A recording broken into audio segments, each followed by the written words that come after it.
You are not lazy. You are training your brain to quit. The dangerous part is that this process can feel responsible while it is happening. Being stuck rarely looks like giving up. It looks like planning to start tomorrow.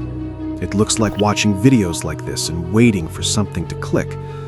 Over time, you feel behind, not only in work or goals, but in yourself. It can feel as though there was a version of you that had momentum, and you no longer know how to return to it. If this describes you, it is important to be clear. You are not broken, and you did not ruin your life. What you lost was something specific. You lost trust in yourself. That loss is what makes everything feel heavy. When people fall behind, they often assume the problem is motivation. It is not. The real damage happens quietly. Each time you said you would start and did not, and each time you avoided something you knew mattered, you trained your brain to treat your own word as negotiable. Most people never notice this process while it is happening, which is why it keeps them stuck for years.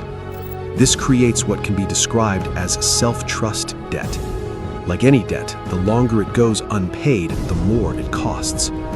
Once this belief sets in, even small actions feel exhausting, not because they are difficult, but because you no longer believe yourself. So, let me break this down clearly. If you want to come back in life, there are 5 things that actually matter. Not motivation, not confidence, not a dramatic reset. First, stop negotiating with yourself. Most people do not fail because life is hard. They fail because they debate every action. The constant internal argument feels careful, but it steadily drains momentum. Each time you negotiate, your future becomes optional. A comeback begins when that argument stops. Second, rebuild self-trust before fixing your life. You don't need a better routine. You need your word to mean something again.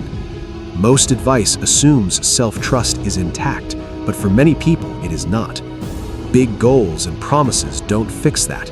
Only follow-through does, and it has to be small enough that your brain can't avoid it. Third, pick one action your mind doesn't get to vote on. One action so small that avoiding it feels unreasonable. 5 minutes. One honest task started before your mind comments. Almost nobody does this, which is why almost nobody breaks the loop. This is how control returns. Fourth, act before confidence shows up. Confidence does not lead action. Action interrupts the pattern that keeps confidence away.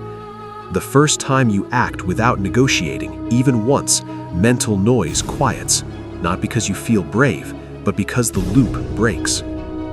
Fifth, stop trying to fix everything. A comeback is not about fixing your life, it's about ending the habit of disappearing from it. When you do one small thing consistently, the shift is gradual. You stop feeling scattered. You stop waiting for permission. You stop asking whether it's worth it, not because life suddenly improves, but because you are no longer in constant conflict with yourself. That's what a real comeback feels like. The version of you that had momentum did not disappear. You stopped believing it when it spoke. If this resonated, it's not because you are lazy. You are ambitious, but trapped in your own head. This mental loop is what keeps most people stuck long term, and that's exactly what the next video focuses on. It's not about starting over, it's about learning how to stop sabotaging momentum once it begins. That's how comebacks last.